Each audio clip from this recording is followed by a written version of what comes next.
कभी कभी हमें वफा करने के बावजूद भी ऐसा ताना मिलता है कि हम सोच भी नहीं सकते कि इस लफ्ज को हमारी जात पर ही इस्तेमाल किया जाएगा। शक्लें ही तो धोखा देती हैं, ये लोगों की फनकारी ही तो होती है कि एक चेहरे पे कई चेहरे सजा लेते हैं।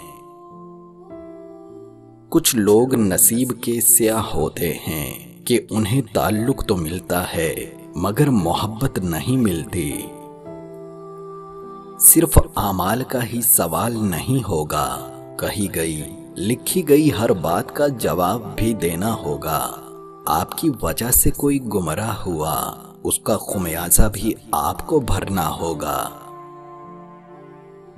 महबूब बिला वजह नाराज होने लगे तो समझ जाएं कि वो उदास है, उसे आपकी मोहब्बत की जरूरत है। लड़ने की बजाय उसे खूब प्यार देना समझदारी की निशानी है।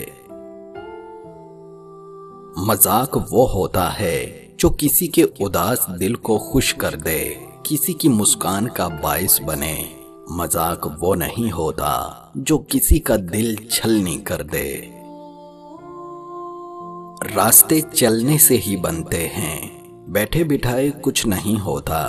इसलिए उठें और चलना शुरू कर दें, क्योंकि हरकत में ही बरकत है। शख्सियत परस्ती बुत परस्ती से ज्यादा खतरनाक है, क्योंकि बुत का दिमाग नहीं होता जो खराब हो जाए, लेकिन जब आप इंसान की पूजा करते हैं तो वो फिरौन बन जाता है। नफरतें बेहतर हैं उस धोखे से जिसे लोग मोहब्बत कहते हैं। उन लोगों से मोहतात रहें जो बातों में मिठास और दिल में जहर रखते हैं। मायूसी और बेसुकूनी रूह के प्यासे होने की अलामात हैं, जिन्हें सिर्फ अपने रब की याद ही से तस्कीन हासिल हो सकती है।